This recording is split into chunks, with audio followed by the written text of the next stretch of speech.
Say hi guys, good afternoon. Ow. Happy lunchtime. Ow.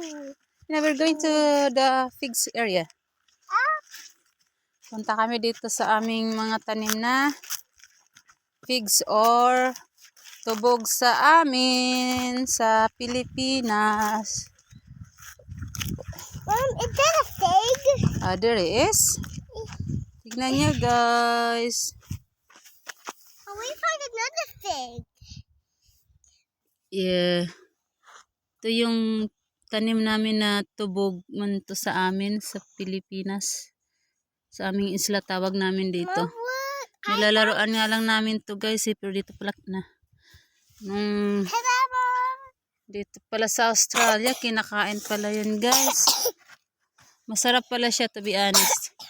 Especially if dried. So guys na may bunga na siya. Mom, look, the wall is have a worm. Tapos yung iba. Have a worm. Ito, hindi ko alam anong klase ito. Ibang klase din ito guys. Walang mga dahon dahil nasunog. Nasunog sa sobrang lamig. Kasi dito guys, nag-negative 0 degrees. Few nights ago. Kaya nangasunog ang mga dahon. Ito nakasurvive. Ibang variety na naman to siya guys. Natubog. May bunga na siya.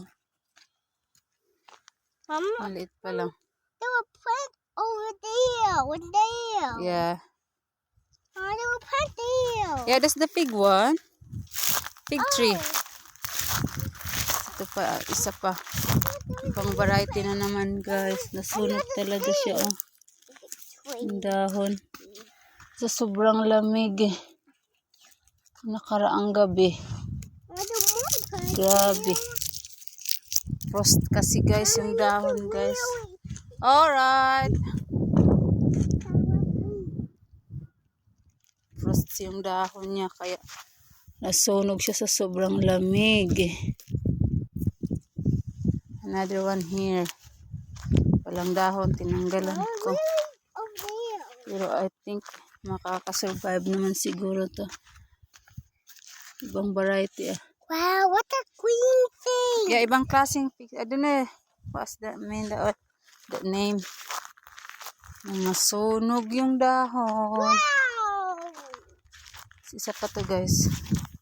Nasunog din Survive din. Ibang klaseng Mother, what figs again. the well? Dami kayang ganito sa amin, sa Burias. Kasi hindi nga kinakain Nilalaroan lang namin yan dati.